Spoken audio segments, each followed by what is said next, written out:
अस्सलाम वालेकुम। तो हमने कल डिस्कस किया था डेवलपमेंट ऑफ स्केलेटल मसल।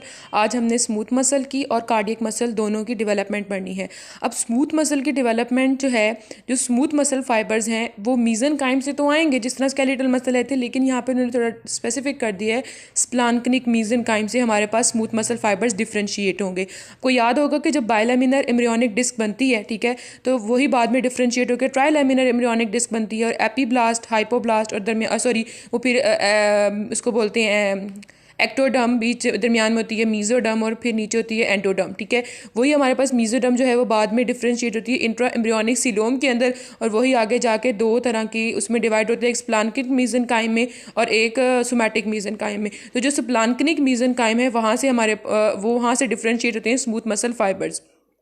अब हमें जो फर्स्ट इंडिकेशन मिलती है कि अब स्मूथ मसल फाइबर की डिफ्रेंसिएशन स्टार्ट हो गई है, उसमें क्या होता है कि स्पिंडल शेप मायोब्लास्ट के अंदर इलोंगेटेड न्यूक्लियाई बनना शुरू हो जाते हैं। ठीक है, ये इसकी फर्स्ट इंडिकेशन है और ये बात एमसीक्यूज़ के लिहाज से इंपॉर्टेंट है। ठीक है, उसके बाद यही जो मायोब्लास्ट है, अब ये मायोब्लास्ट बनते जाएंगे लेकिन ये फ्यूज़ नहीं होंगे। जैसे स्केलेटल मसल में हमने पढ़ा था कि मायोब्लास्ट फ्यूज़ हो के मायो ट्यूब्स बना रहे थे, लेकिन ये फ्यूज़ नहीं होंगे। ठीक है, ये मोनोन्यूक्लिएटेड रहेंगे। आगे जाके क्या होगा कि इसमें फिलामेंटियस मटेरियल ऐड होगा लाइक एक्टिन, मायोसिन, लेकिन ये नॉन सार्कोमेरिक एलिमेंट होंगे जो साइटोप्लाज्म में डेवलप होंगे। मतलब क्या, जैसे स्केलेटल मसल में एक्टिन मायोसिन एक सार्कोमेयर के पैटर्न में अरेंज होते हैं, वैसे स्मूथ मसल के अंदर नहीं होगा।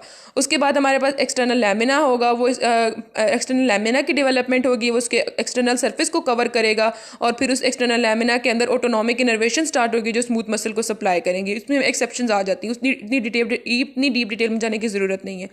उसके बाद हमारे पास मजीद अंदर कोलेजिनियस, इलास्टिक रेटिकुलर फाइबर की सिंथेसिस हो जाएगी।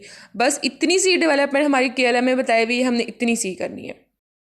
अच्छा, नेक्स्ट हमारे पास है कार्डियक मसल की डेवलपमेंट। ये तो और भी आसान है। मतलब अब हमने पढ़ा था कि जो मीज़ोडर्म है वो 3 तरह के डिवाइड होती है, पारएक्सियल, इंटरमीडिएट और लैटरल मीज़ोडर्म। ठीक है, और उसी में से फिर वो जो लैटरल मीज़ोडर्म है वो एक स्प्लान्कनिक में डिवाइड होती है और एक सोमैटिक में। तो वही लैटरल स्प्लान्कनिक मीज़ोडर्म से कार्डियक मसल जो है वो डिफ्रेंशिएट होंगे, मतलब कार्डियक मसल के फाइबर्स।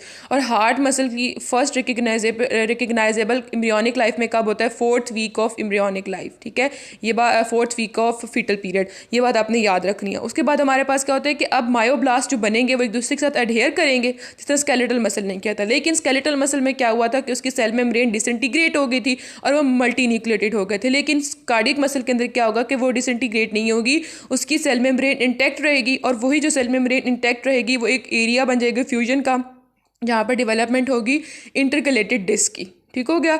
उसके बाद हमारे पास लेट एम्ब्रियोनिक पीरियड में क्या होगा कि मजीद सेल्स की डेवलपमेंट होगी, एक स्पेशल सिस्टम बनेगा जिसको हम बोलते हैं फास्ट कंडक्टिंग गैप जंक्शंस, जिसके अंदर मायोफिब्रिल्स तो बहुत कम होंगे लेकिन उनका डायमीटर काफ़ी बड़ा होगा। ठीक है, और वो एक टिपिकल कार्डियक मसल सेल से डिफरेंट होंगे। कैसे डिफरेंट होंगे कि वो एक special conductive system of the heart develop करेंगे और उसको हम क्या नाम देते हैं? परकिंजी सिस्टम। ठीक है, और यहाँ पर हमारी ये कार्डियक मसल की भी डेवलपमेंट कंप्लीट हो गई।